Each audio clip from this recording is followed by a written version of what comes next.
ಉಪ್ಪಿಟ್ಟು ಮಾಡಿದ ದಿನ ಎಲ್ಲರ ಮನೆಯಲ್ಲೂ ಕುರುಕ್ಷೇತ್ರ ಯುದ್ಧನೇ ಆಗುತ್ತೆ. ಯಾಕೆ ಹೇಳಿ, ಸುಮಾರು ಜನ ನಮ್ಮಲ್ಲಿ ಉಪ್ಪಿಟ್ಟು ಅಂದರೆ ಇಷ್ಟನೇ ಪಡೋದಿಲ್ಲ.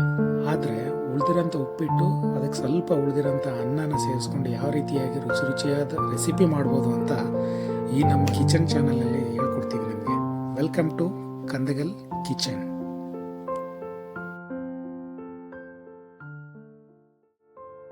ಮೊದಲಿಗೆ ಸಬ್ಬಾಸಿಗೆ ಸೊಪ್ಪು, ಕೊತ್ತಂಬರಿ, ಈರುಳ್ಳಿ, ಮೆಣಸಿನ್ಕಾಯಿ ಮತ್ತು ಬೆಳ್ಳುಳ್ಳಿನ ಸಣ್ಣದಾಗಿ ಹಚ್ಕೊಂಡು ಇಟ್ಕೋಬೇಕು.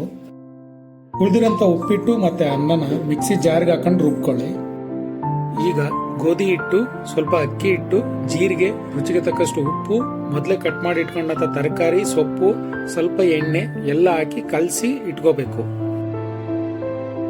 ಈಗ ವಿಡಿಯೋದಲ್ಲಿ ಕಾಣಿಸೋ ಥರ ಅದನ್ನು ಚಿಕ್ಕ ಚಿಕ್ಕದಾಗಿ ಉಂಡೆಗಳನ್ನಾಗಿ ಮಾಡ್ಕೊಂಡು ಇಟ್ಕೋಬೇಕು.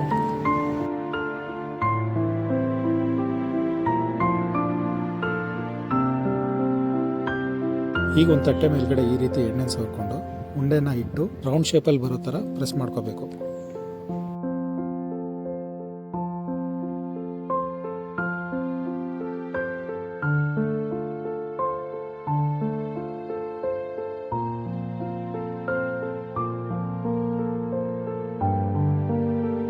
ಪ್ರೆಸ್ ಮಾಡಿ ಆದಮೇಲೆ ಅದನ್ನು ತವ ಮೇಲೆ ಇಟ್ಟು ಬೇಯಿಸಿ. ಎಣ್ಣೆ ತುಂಬ ಯೂಸ್ ಮಾಡೋ ಅವಶ್ಯಕತೆ ಇಲ್ಲ, ಯಾಕಂದರೆ ತುಂಬ ಯೂಸ್ ಮಾಡಿರೋದ್ರಿಂದ ನಾವು ಪ್ರೆಸ್ ಮಾಡ್ಕೋಬೇಕಾದ್ರೆ ಈಗ ಕಡಿಮೆ ಯೂಸ್ ಮಾಡಿದರೆ ಸಾಕು. ನಮ್ಮೂರ ಕಡೆ ನಾವೆಲ್ಲ ಖಾರದ ರೊಟ್ಟಿ ಅಂತ ಕರಿತೀವಿ.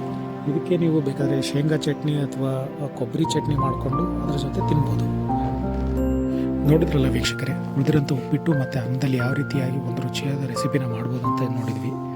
ಈ ವಿಡಿಯೋ ನಿಮ್ಗೆ ಇಷ್ಟ ಆದರೆ ಲೈಕ್, ಶೇರ್ ಆ್ಯಂಡ್ ಸಬ್ಸ್ಕ್ರೈಬ್ ಮಾಡಿ.